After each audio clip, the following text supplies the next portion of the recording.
Okay, guys, so I have done a bunch more work on the farm, and apparently Mojang has decided to play an April Fool's prank on me. They've replaced a lot of the sounds with annoying voices. Yes, that guy is telling me that I am stepping on stone, and that I'm making the wood sound. And there's a creeper who spawned in here. Apparently it's dark enough in here at night for them to spawn, and it's all right. You are going to be boom. I like to hiss. Hiss. Oh, do you? Hiss. I like to hiss. Hiss. You are going to be boom. Okay, that's kind of funny, but you know what? This is gonna get really, really fucking old. So anyway, ignoring the voices, I thought that this would be a perfect time to show you what I've done on the farm so far. I'm sorry I haven't been building it on screen, but it was Water. There is water. what the fuck is? There is water. There is water here. Oh my god. Okay, so fuck. Shut up. Oh my god. I don't find this prank all that funny. So right up here is I finished putting in all the signs. We have a bunch of dispensers back there, and this farm will have 2 modes. And yeah, shut up. Yeah, I know there's water.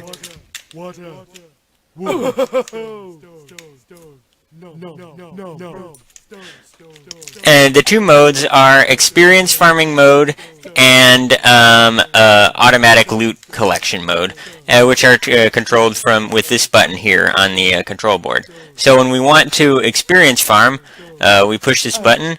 The dispensers pulse, and if you look up there, you can see the water comes out, and the mobs that will fall into the water and get pushed over here. And when we want this thing to just auto kill them, and so we can collect the loot, we put it again, and the dispensers suck up the water, and we are able to and the mobs just fall right through, and they'll land right back here where there will be hoppers. So now I think I'm going to try, with these distracting noises, to show you the little control board that I made. This is a great thing that you can do with pistons and redstone blocks. Have you ever wanted to make a wall that has a lever on it, but been frustrated because you can't have the wall be completely flush because you need to have like redstone dust on top of it or something, so you need to have like a hole in the wall?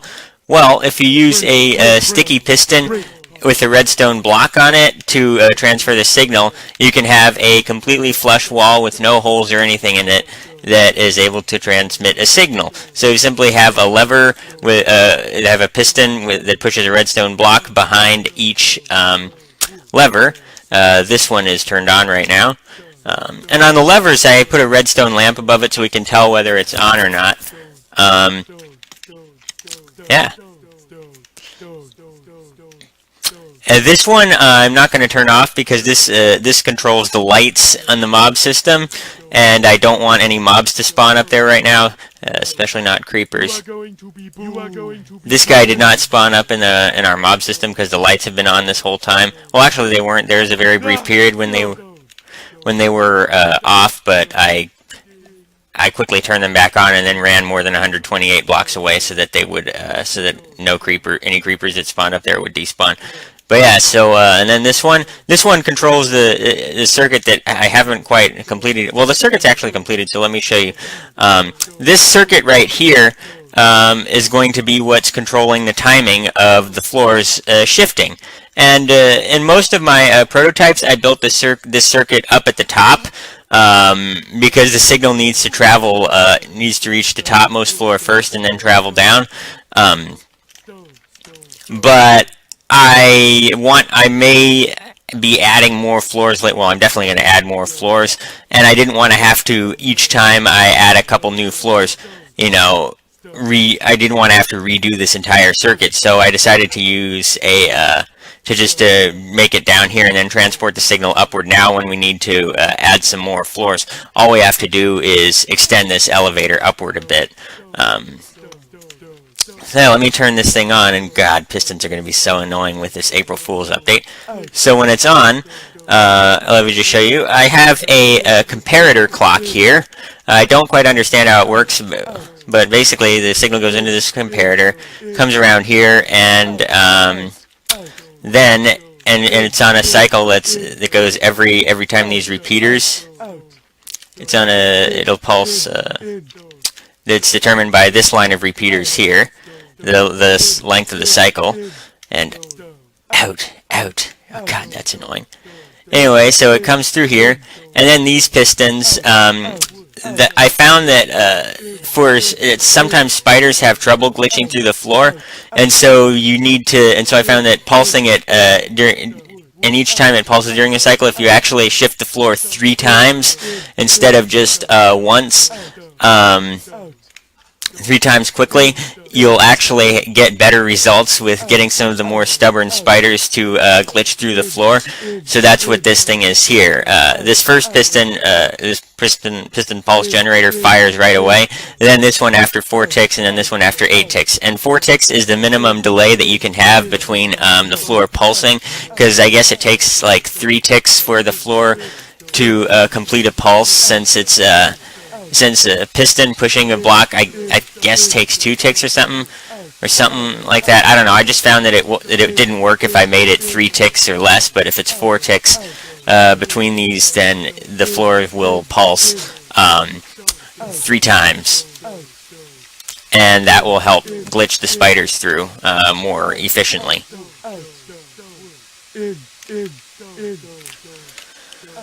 Oh God, that noise is distracting. You know, I bet if I used a texture pack, that would help with it. That would get rid of those sounds. I may end up doing it, even though I don't know. Mojang. I don't like this April Fool's joke. Okay, so now I thought that I'd show you how I connect the floor, just so that I'm doing some redstone on camera. So as you can see, we have these repeaters, and there's one up here too, though you can't quite see it, that goes into each floor, and these are going to be what powers the entire floor to make it shift. So in front of this repeater, we simply have to make a little pulse generator here, and I'll get rid of these blocks that I was standing on, simply to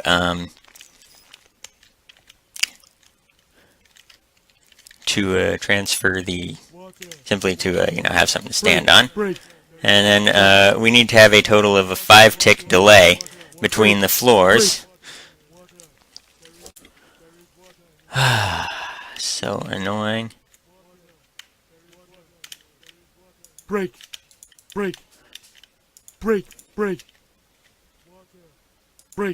And then we come up like this, and we place some redstone here. Stone. Chop. Stone. Break. And then we have another pulse generator there. And there we go. So we have a total of 5 ticks going down to here. And yeah. So now what we'll have to do is simply power whichever floor is at the top, and we will have, and the signal will travel all the way down with a 5-tick delay between each one. And I'm doing 5 ticks because I did some experimentation and found that is the best for having mobs that are on the top floor sequentially fall, down to the lowest floor. Well, you know what? I think I'm actually gonna move this out just a little bit so that we don't have all the light from these repeaters polluting the floor. Also, it'll be easier if this is closer to that elevator there.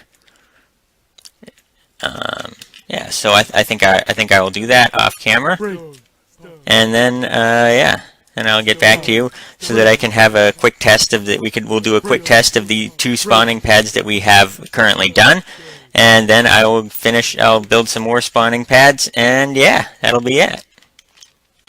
Okay guys, so I went ahead and extended this out this way. That way it'll be a little bit farther away from the spawning pads, and the light from these repeaters will not will not be reducing the spawning rate.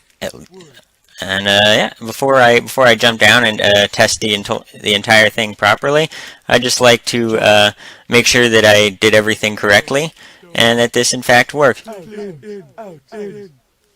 Yep, the floor just pulsed there. I don't know if you saw it.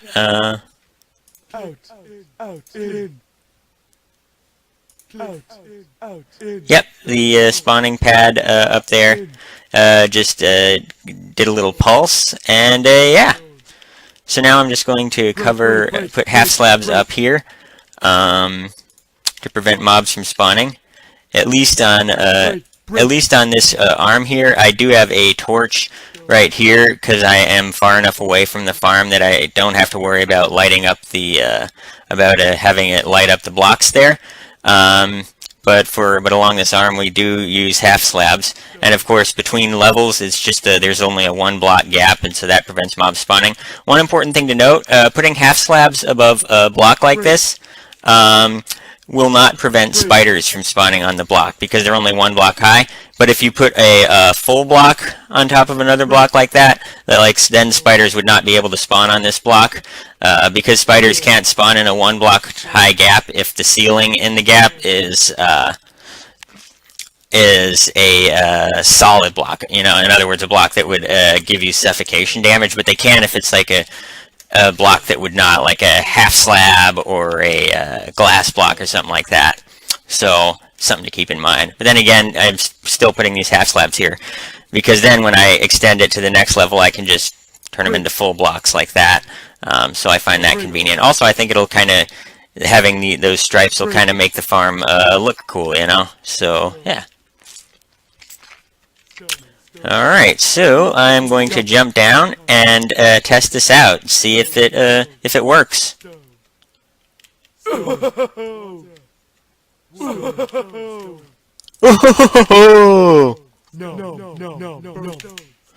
Alright, now if I wired everything correctly, this lever should turn the spawning pads on.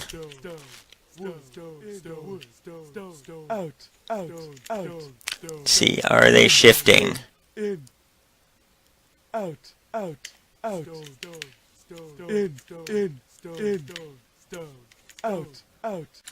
Okay, so I just climbed up here and it turned out that this is working. It just didn't look like it from below. Sometimes with these shifty floors, the graphics can be a little glitchy, but don't let that fool you into thinking that it's not working. If you did the wiring correctly, it will be working. And yeah.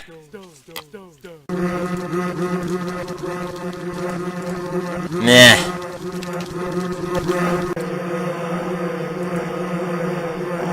Yes! It's the kind of pick that I need. Oh, fuck you guys. I hope this guy didn't have a good trade.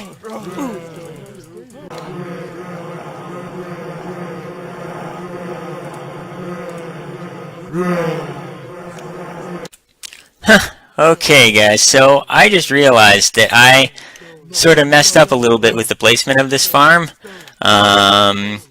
So the ideal way to make it completely dark at all times of day in here, even during the day, is to do the same thing we did for the witch farm. In other words, make a little roof. However, this thing's going to be really tall, so for the roof to cover it, we'd have to make it basically at the top of the world.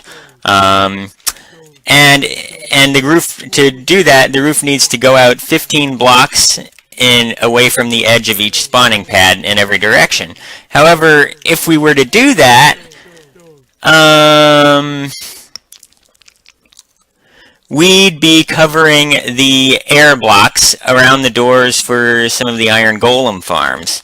And that could shut down those farms because, then they'd no longer be villages. So, I didn't really think. So what I'm going to have to do is basically just close off each spawning pad.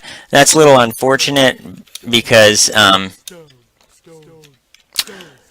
that does obstruct a few more air blocks around it. However, it's not the biggest deal because yeah, and we don't want to obstruct air blocks if we can help it, because that will reduce the efficiency of it. But you know what? I think it'll still be fine For the reason we pull out all the stops to avoid obstructing air blocks around the witch farm is because we only have like 126 spawnable blocks available to us.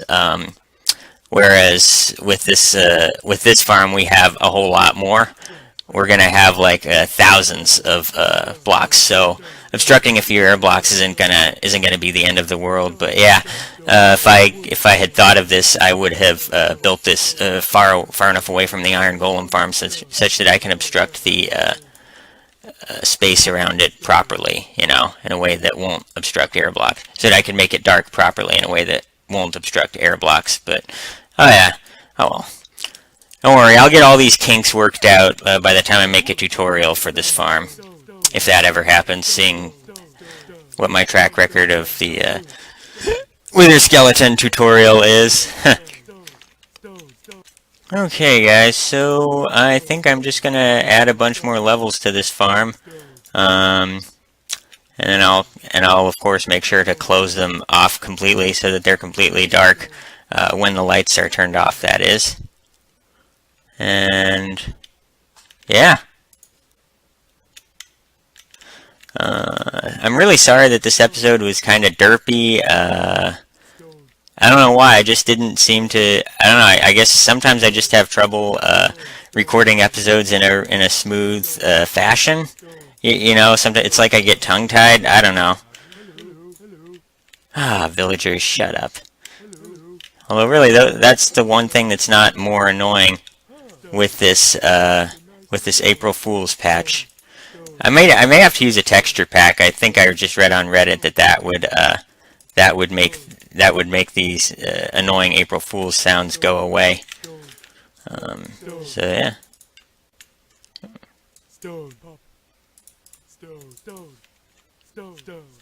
And I need to be putting torches down, or I am gonna have creepers in my face. Because I think that this farm is long enough such that if I'm at like one corner of it, mobs could spawn at the other end. So yeah.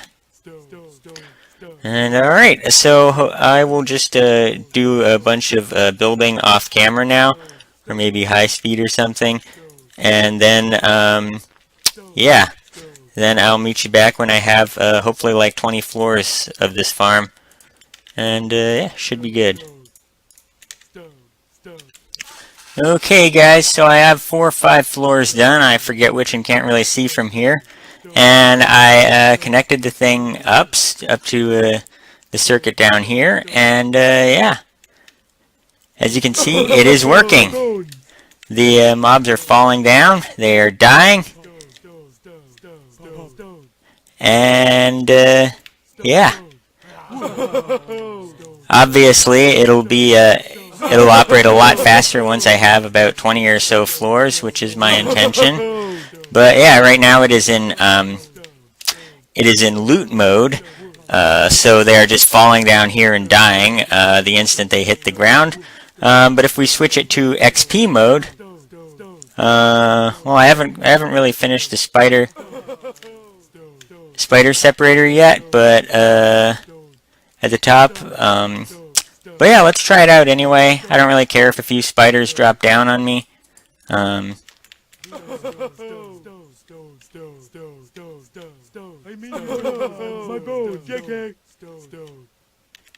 Oh wait, no, it won't work because of I forgot to make the circuit for the floor thing that sticks out. But yeah, once I do that, here, yeah, let me see if I can show you. Gee, is it safe for me to go up here with the lights turned on up there? I don't think they can get out.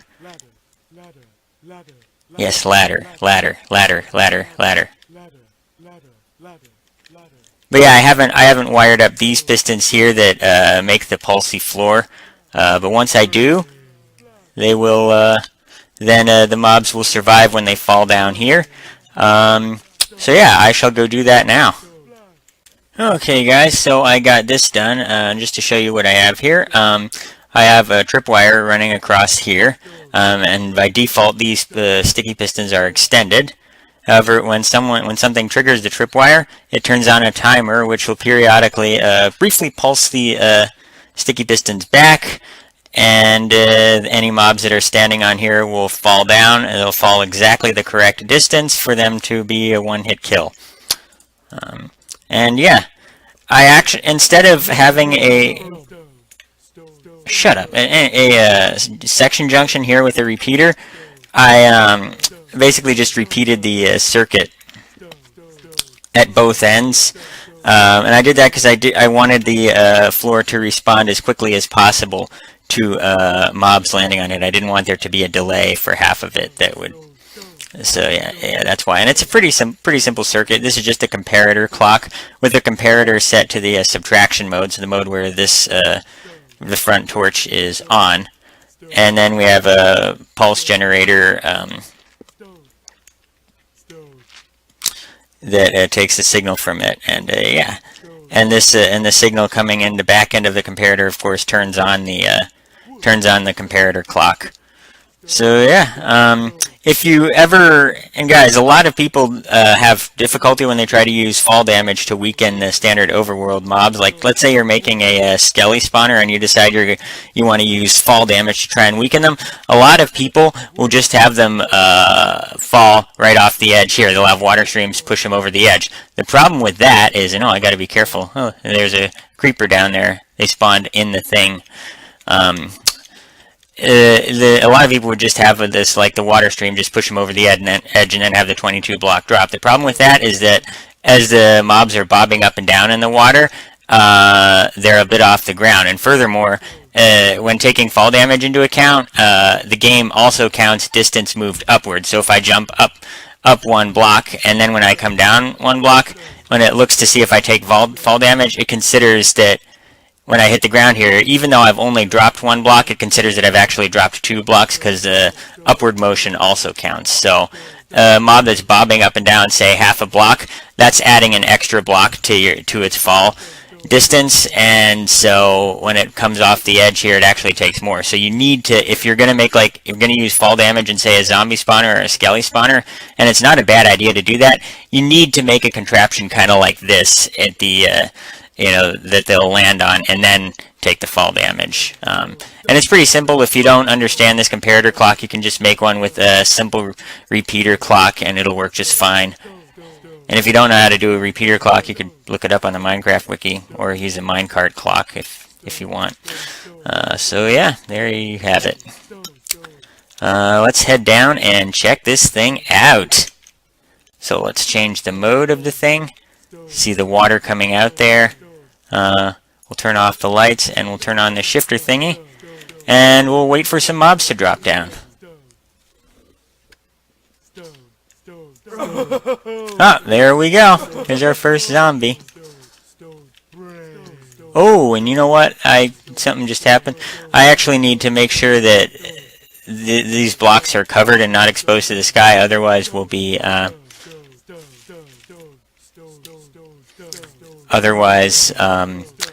zombies and skeletons will burn up, and we won't get to experience grind off them, which we don't want.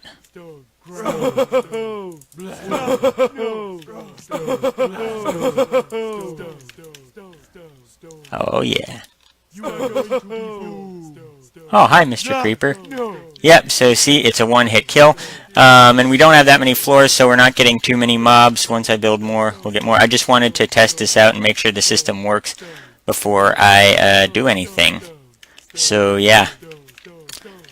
Okay, I'm going to go build some more floors, and then we will do some experience grinding, guys. You know what, guys? Fuck it, I'm building some iron golems down here. Actually, you know what? I think I'm going to build a slime farm here, because this is ridiculous. Yeah, time for the...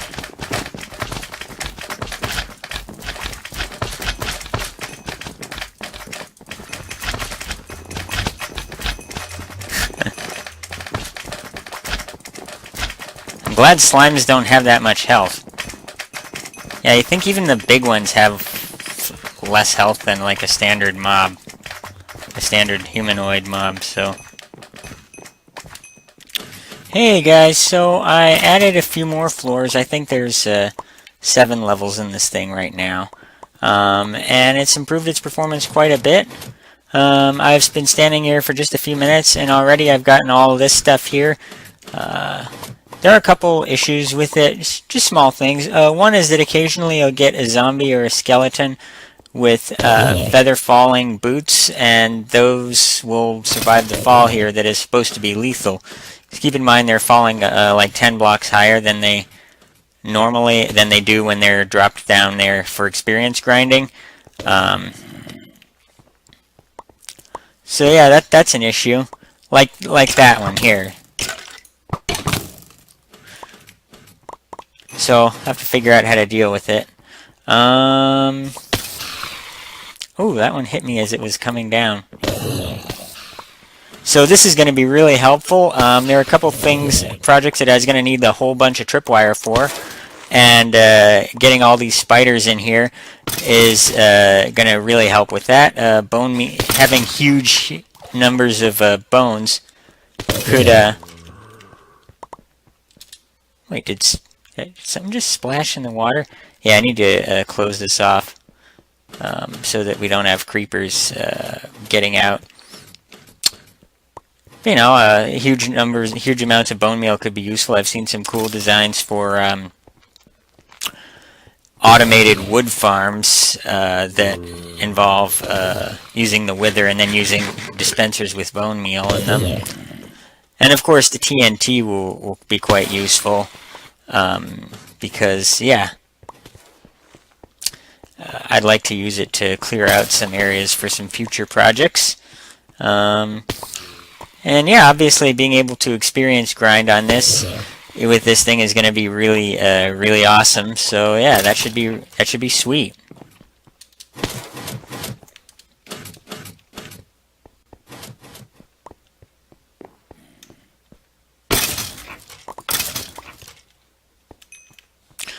May have to dig down a bit, which means I'd have to close the area off because of the water here. But yeah. Also, I've been seeing a few witches spawn on here, so I guess witches occasionally spawn with other hostile mobs now, even outside of witch huts. And you know, I mean, I got this glowstone here, so, and sugar, so that's where that came from. So I mean that's good. It's always good to have more glowstone and redstone, so that should be good. Oh wow, that was a big pack there. Several packs actually.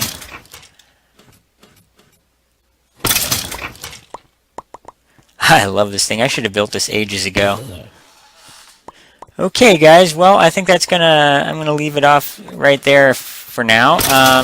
Next episode we'll clean this area up and put in some sort of automated item storage system. So yeah, should be good. Alright guys, peace out, and I'm sorry this episode was a little bit herpy-derpy, but man, yeah. This design is kind of complicated. I did some improvising, so yeah.